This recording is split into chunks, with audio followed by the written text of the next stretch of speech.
Do is a very, very interesting unit, mostly because the mechanics of FE4 are so integral to his entire gameplay loop. As a combat unit, Do is practically worthless, at least when you first get him.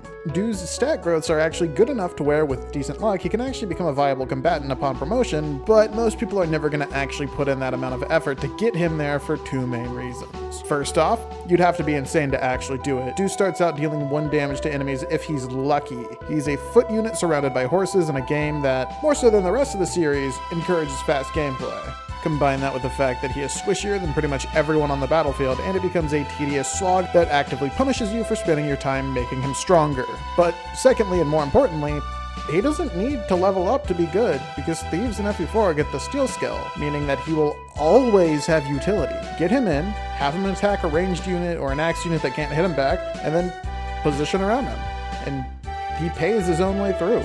With that in mind, he tends to struggle with keeping up with the other units. Of course, he is an option for the leg ring, but with better candidates available, he generally will reach a point where it's just straight up never safe to steal with him anymore. At least that's how it's gone in my playthroughs.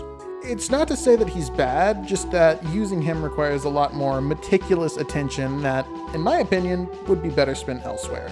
All in all, use him to get some money when you can, but don't feel too bad about letting him sit out in the castle when things get a little too intense for him, because honestly, at a certain point, he just becomes more hassle than he's worth.